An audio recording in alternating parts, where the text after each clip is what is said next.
Marcus had no idea that simply changing his Wi-Fi password would lead to the police showing up at his front door at midnight. But there they were, 2 officers standing on his porch, flashlights aimed, looking like they were expecting to find a hacker hiding in the bushes. And behind them stood Karen. Yes, that Karen, his next-door neighbor.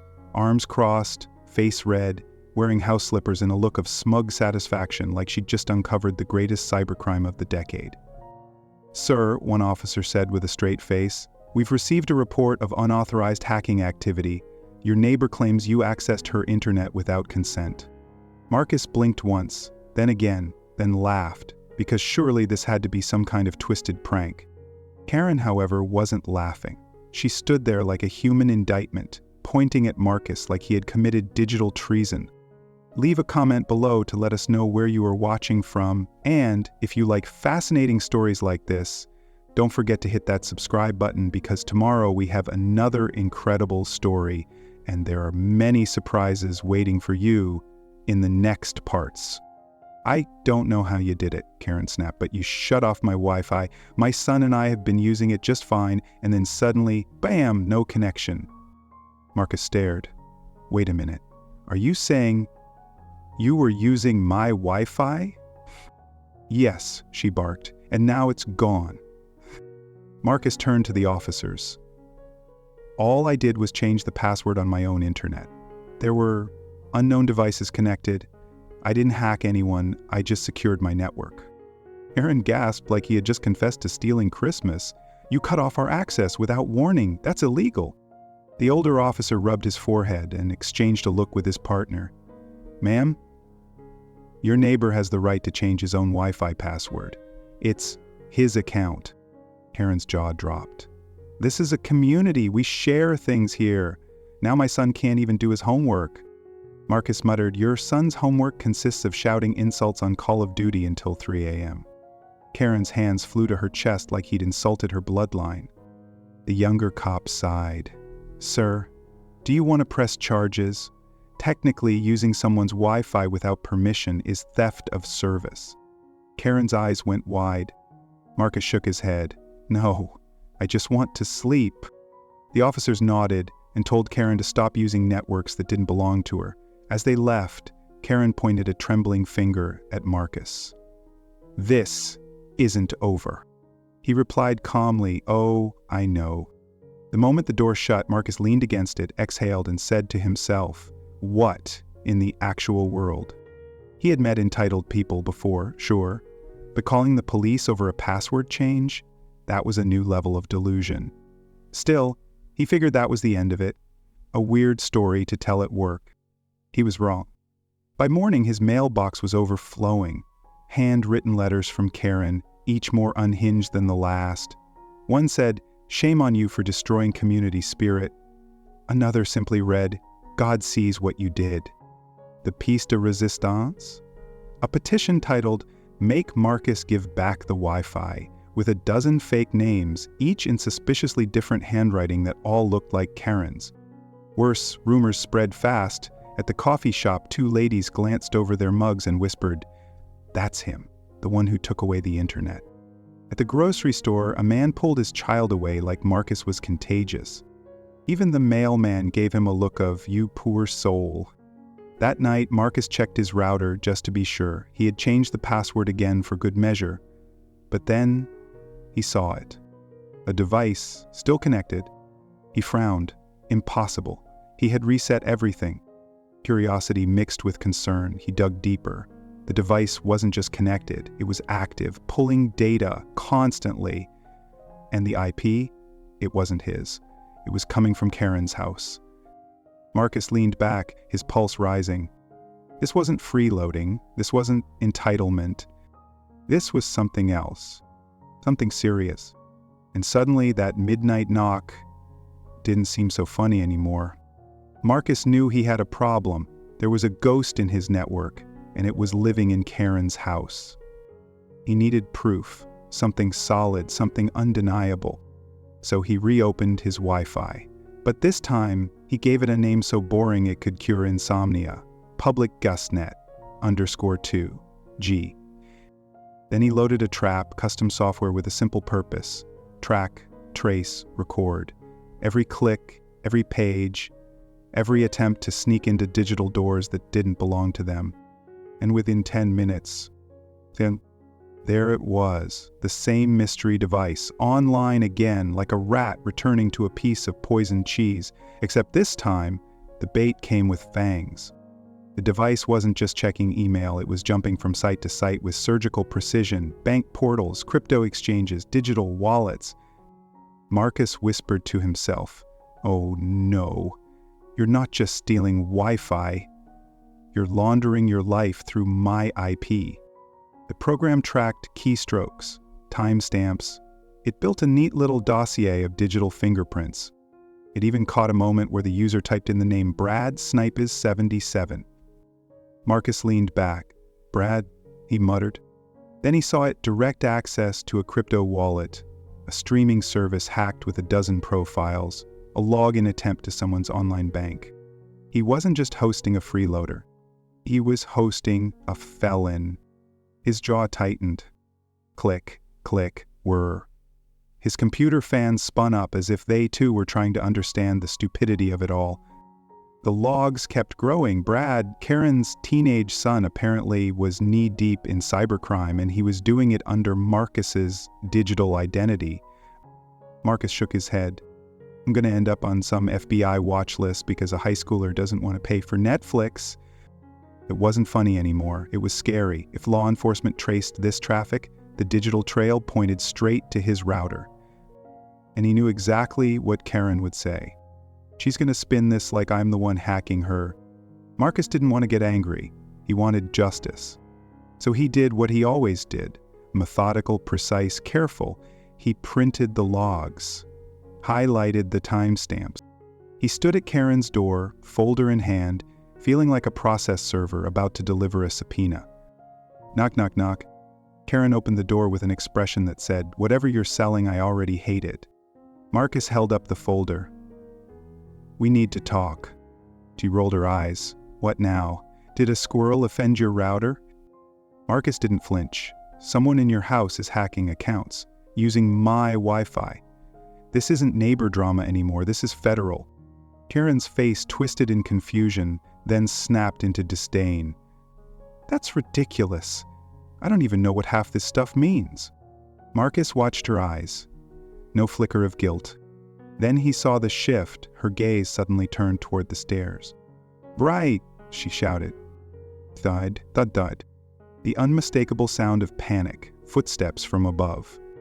A teenage boy with headphone hair and guilty eyes appeared at the top of the stairs. Karen raised the folder. "Explain this." Brad froze. I don't know what that is," he stammered. "Really?" Marcus said, "because this IP is coming from your room." Karen's expression hardened.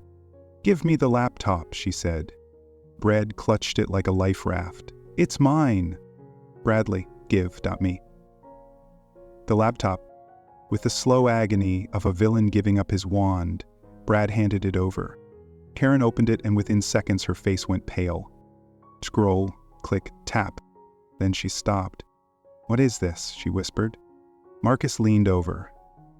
There it was. Passwords, account lists, stolen data. Everything he had feared. And more. Karen looked up, stunned. "You've been stealing accounts?" Brad stammered. "It's not like money, it's just apps and crypto, it's not stealing." Marcus exhaled. "That's exactly what it is." Karen blinked hard, her voice cracked. "They're going to trace this to my house, aren't they?" Marcus didn't even need to answer. Karen stood frozen, staring at the laptop like it had betrayed her personally. Brad, pale and visibly sweating, backed up toward the stairs. "It's not what it looks like," he muttered, which might have worked if the screen hadn't clearly shown a spreadsheet of stolen logins and a cryptocurrency wallet labeled "Transfers Hidden." Marcus didn't say a word. He didn't have to. The truth was glowing on the screen like a digital confession. Karen finally looked up, her voice sharp and trembling. "You? What have you done, Brad?" Brad's defense came out in frantic bursts. "It's not real money. People share logins all the time. I didn't steal anything. Not really. I just..." Use what was already there. Marcus folded his arms, watching as the panic spread across the room like a virus. Karen looked from her son to the laptop and back again, her hands shaking as she closed the screen. This is serious. Do you understand that? This isn't prank level anymore. This is prison level. Brad's only response was silence and a sideways glance toward the front door, like he was considering whether he could outrun the consequences. Then came the knock. Hard, official, that kind of thump, thump, thump that makes your blood turn cold. Karen jumped. Brad nearly dropped to the floor. Another voice followed, low, authoritative, unmistakable. This is the FBI. We need to speak with Bradley Smith. Karen gasped audibly, spinning toward Marcus with wild, frantic eyes. You called them? Marcus raised an eyebrow. Lady, I didn't have to. Your son lit the bat signal himself. As the knock came again, louder this time, Karen snapped into full-blown panic mode, grabbing Brad by the arm and whispering, delete everything, now. Brad broke free, but it was too late. The door burst open with a clatter and 3 agents stepped in, one pointing toward the stunned teenager, another sweeping the room. Karen shrieked, He's just a kid! But the lead agent replied calmly, He's 18. That makes him an adult under federal law. Marcus watched the chaos unfold in slow motion. Brad being handcuffed without a word, Karen moaning dramatically into her hands, and the agents gathering up evidence like it was just another Tuesday. Karen locked eyes with Marcus one last time, her voice barely a whisper but packed with venom. This is all your fault. Marcus shook his head. No, this is what happens when you let someone steal the wrong kind of connection. The front door slammed shut behind the FBI team like a gavel sealing a verdict. Karen stood frozen in the middle of her living room, her mouth hanging open, hands trembling in the air as if still deciding whether to scream or faint. Outside, the faint whoop of a siren pulsed in the distance. Inside, the only sounds were the click-click of keyboard keys as an agent typed into a field laptop and the zip of an evidence bag sealing Brad's hard drive. Marcus stood by the wall, arms crossed, watching the implosion of his neighbor's little kingdom with the quiet satisfaction of someone who had finally reset the Wi-Fi and the record. Karen suddenly spun toward Marcus, eyes burning. You think this is over? She hissed. You ruined everything. Her voice cracked on the word everything, turning it into a shrill echo that seemed to rattle off the glass shards still scattered beneath the broken window. Marcus didn't flinch. I didn't ruin it, he said. I just stopped pretending it wasn't happening. Karen's foot stomped the floor like a toddler denied dessert, but before she could launch another rant, an agent stepped between them, holding up a palm. Ma'am, I need you to sit down. Now. Thump. She dropped onto the couch like a deflated balloon. By the next morning, the entire neighborhood knew. Word spread faster than a forwarded chain email in a retirement group chat. Marcus's phone buzzed ping ping ping with texts, some supportive, some nosy. One neighbor asked if he had hacked the FBI. Another offered to bake him a pie. But what really sealed it was the community forum, where someone uploaded a screenshot of the Wi-Fi name Marcus had set the night before the takedown. Stop stealing my internet, Karen. The post had over 300 comments and a poll titled, Should we rename the HOA? The top voted option, Homeowners of Accountability. Meanwhile, Karen's house went quiet, eerily so. No more loud phone calls, no more Brad screaming into a gaming headset, just silence and the occasional clink of a moving box. On Friday, Marcus saw a U-Haul in her driveway. She was moving out. The neighborhood watched like it was a parade. As Karen slammed the back of the truck shut, her jaw clenched and her eyes locked on Marcus's house one last time, he gave her a polite wave. Her only response was the squeal of tires as she pulled away. For the first time in weeks, Marcus stood on his porch, took a sip of his coffee and heard peace. No yelling, no Wi-Fi freeloading, no FBI pounding on doors. Just the chirp of birds, the buzz of his own secure network, and a deep, satisfying aha of a man who had finally won. 3 days after Karen left, the neighborhood felt lighter, like someone had cracked open a window in a stale room. Marcus stepped outside with his coffee and took in the morning air. Sip. No more handwritten threats in his mailbox. No more ghost devices on his network. Just a crisp blue sky, the whir of a distant lawnmower, and the faint chirp-chirp of birds. Peace. Finally. But peace, didn't mean quiet. That afternoon, a neighborhood meeting was called, not in the HOA clubhouse, but in George's driveway. Chairs creaked, folding tables clacked, and murmurs rippled through the gathered crowd like wind through leaves. People were angry, not at Marcus, but at the months, maybe years, they'd spent under Karen's thumb. "She fined me for putting a wind chime too close to my window," one woman huffed. Another added, "She told me my garden gnome violated aesthetic regulations." Snort. Laughter followed. George stood up, cleared his throat, and looked around. "I say we put it to a vote. New leadership, new policies, and maybe a little less paranoia." Clap, then another, and another. Soon the driveway echoed with applause. As the HOA rebooted itself, Marcus got to work clearing the last traces of Karen's chaos. He climbed up to the side of his house, tools in hand, and yanked the final extension wire that had once powered the rogue repeaters. Zzz-zip. He rolled it into a coil and tossed it in the trash with a satisfying thunk. Then he took a photo of his clean, tech-free roof and uploaded it to the forum with a caption that read, "System purged." The post was met with 142 likes and one comment that simply said, "Legend." That evening, as the sun dipped behind the rooftops, Marcus sat back down on his porch. Thunk. His drink hit the armrest. He powered on his laptop. No pop-ups, no warnings, no bandwidth spikes. Just a secure connection and a glowing message. "Welcome back, Marcus." He leaned back, took a slow sip, and smiled. The mess was cleaned, the air was clear, and the only thing left to do was enjoy the signal he fought to protect. Click. Login buzz, connected, silence, victory. The following week, Marcus received a plain brown box on his doorstep. Thunk. No return address, no name, just "To the guy who fought back," written in black marker. Curious, he peeled away the tape. Rip, pop. Inside was a miniature golden router, trophy, engraved at the bottom in bold letters, "King of Bandwidth, Neighborhood Edition." Marcus actually laughed out loud. Ha! Not a snort, not a chuckle.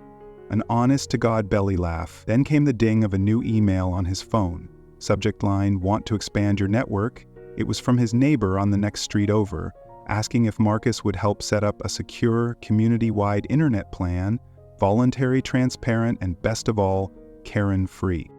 He said yes, of course he did. Within a month, Marcus had 10 homes signed up, a small local contract filed under a new name, neighborhood link, and a modest, fair billing system where everyone paid for their own bandwidth. Click, accountability, ping, privacy, buzz, trust. The neighborhood went from digital dysfunction to digital dignity, and as word spread, nearby communities reached out. Suddenly Marcus, the guy who once just wanted to change his password, had become something else entirely. A quiet champion. A watchdog. A reminder that sometimes the nerdiest battles lead to the biggest wins. One afternoon as he walked past the now-sold Smith house, a small voice called out from across the street. A kid, maybe 10, standing with a tablet in one hand and a juice pouch in the other. "Hey, are you the guy who stopped the bad Wi-Fi lady?" Marcus grinned. "Something like that." The kid smiled wide. "Thanks. My games work way better now." Slurp. He raised his juice pouch like a salute and ran off. Marcus just stood there, a warm breeze brushing past, and took a deep breath. Whoosh. Peace. Again. This time earned. So if you're listening to this and thinking it's just internet or that would never happen to me, remember this. A simple password change started a chain of events that revealed crime, restored balance, and reminded an entire neighborhood what community really means. Not control, not clipboards, but respect, clarity, and shared space where no one steals and no one spies. Just neighbors, signals, and stories worth sharing. If this story hit home, if you've ever dealt with a Karen, an HOA, or just needed a win, do me a favor. Tap that like button, leave a comment, and subscribe to the channel. There are more stories where justice wins, the quiet hero rises, and the signal always finds its way home. You don't want to miss what comes next. Click. That's connection.